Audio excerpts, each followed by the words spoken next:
ಎಲ್ಲರಿಗೂ ನಮಸ್ತೆ ಸ್ನೇಹಿತರೆ. ಮತ್ತೊಬ್ಬ ಲೇಖಕಿಯ ಪರಿಚಯ ಮಾಡಿಕೊಡ್ತಾ ಇದ್ದೀನಿ. ನೆಲ್ಲಿಕಾರು ರಾಧಾಮತಿ ಪರಿಚಯ. ಈ ನೆಲ್ಲಿಕಾರು ರಾಧಾಮತಿಯವರ ಪರಿಚಯವನ್ನು ನಾನಿಲ್ಲಿ ಮಾಡಿಕೊಡ್ತಾ ಇದ್ದೀನಿ. ಇವರು 1899ರಲ್ಲಿ ದಕ್ಷಿಣ ಕನ್ನಡ ಜಿಲ್ಲೆ ಬೆಳ್ತಂಗಡಿ ತಾಲೂಕಿನ ಜೈನಪೇಟೆಯಲ್ಲಿ ಜನಿಸ್ತಾರೆ.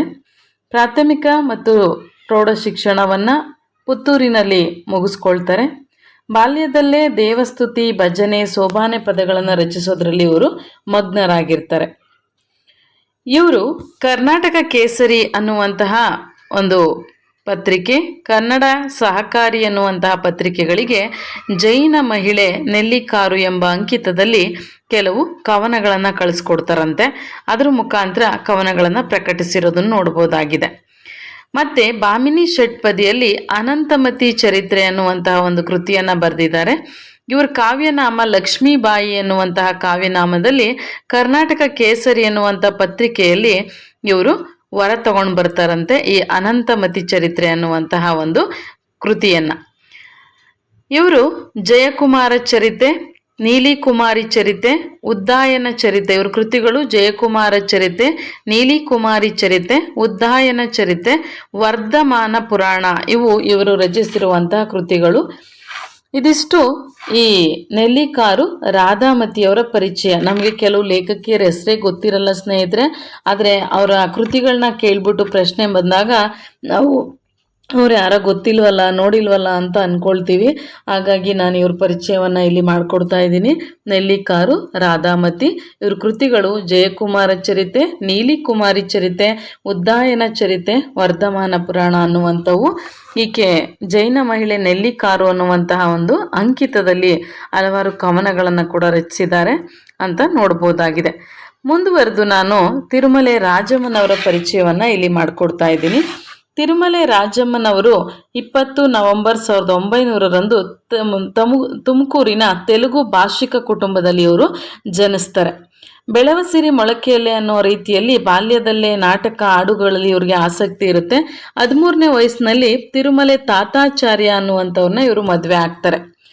ಗೋಪಾಲರಾಯ ಎಂಬ ವೈಣಿಕರಲ್ಲಿ ವೀಣಾವಾದನವನ್ನು ಅಭ್ಯಾಸ ಮಾಡಿ ವೀಣೆ ಶೇಷಣ್ಣ ಅವರಿಂದ ವೀಣಾವಾದದ ತರಬೇತಿಯನ್ನು ಕೂಡ ಇವರು ಪಡ್ಕೊಳ್ತಾರೆ.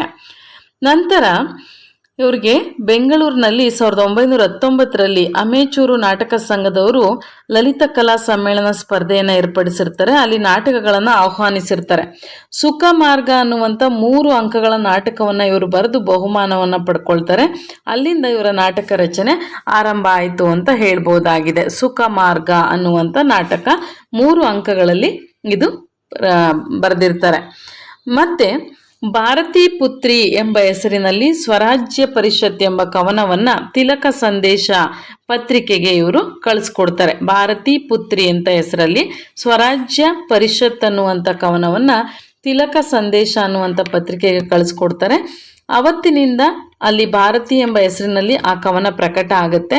ಅಲ್ಲಿಂದ ಅವರು ಈ ಒಂದು ಭಾರತಿ ಎನ್ನುವಂತಹ ಹೆಸರಿನಿಂದಲೇ ಆ ಒಂದು ಕಾವ್ಯನಾಮವನ್ನು ಇಟ್ಕೊಂಡೆ ಮುಂದೆ ಕವನಗಳನ್ನು ಬರೆಯೋದಕ್ಕೆ ಅವರು ಶುರು ಮಾಡ್ತಾರೆ ಅಂತ ಹೇಳ್ಬೋದಾಗಿದೆ.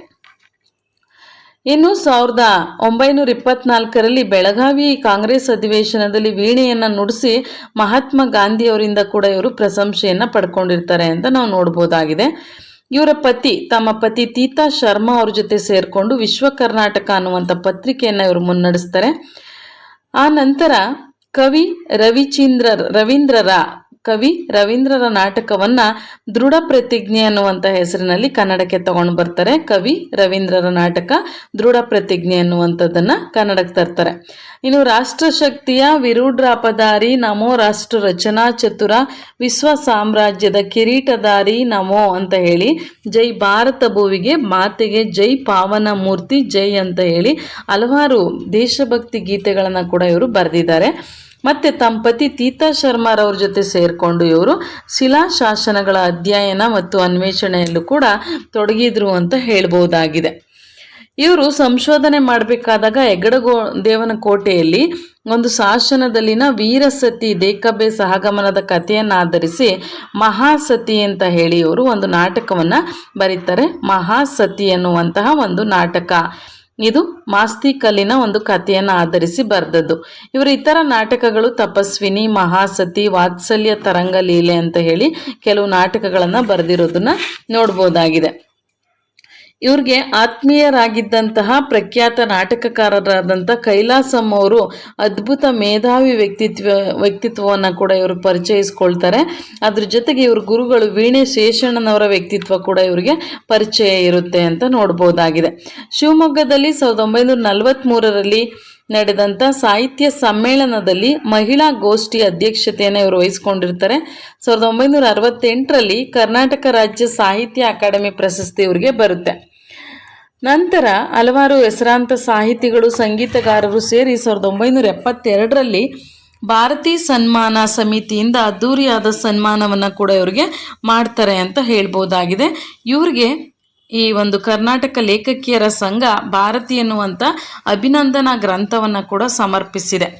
ಇವರ ಕೃತಿಗಳನ್ನ ನಾವು ನೋಡೋದಾದರೆ ಇವ್ರ ಕವನ ಸಂಕಲನಗಳು ರಾಷ್ಟ್ರಭಕ್ತಿ, ರಾಷ್ಟ್ರಶಕ್ತಿ ಎನ್ನುವಂಥವು 2 ಕವನ ಸಂಕಲನ. ಇವರ ನೀಳ್ಗವನಗಳು ಜ್ವಾಲಾಮುಖಿ, ವೇದನ, ನಿವೇದನ ಅನ್ನುವಂಥದ್ದು. ಇವರ ನಾಟಕಗಳು ಸುಖಮಾರ್ಗ, ಮಹಾಸತಿ, ತಪಸ್ವಿನಿ, ವಾತ್ಸಲ್ಯ ತರಂಗ ಲೀಲಾ, ಸ್ವರ್ಗ ನಿರಸನ, ಉನ್ಮತ್ತ ಭಾಮಿನಿ, ದುಂದುಬಿ, ಧ್ರುವ ಅನ್ನುವಂತಹ ನಾಟಕಗಳನ್ನು ಇವರು ರಚಿಸಿದ್ದಾರೆ.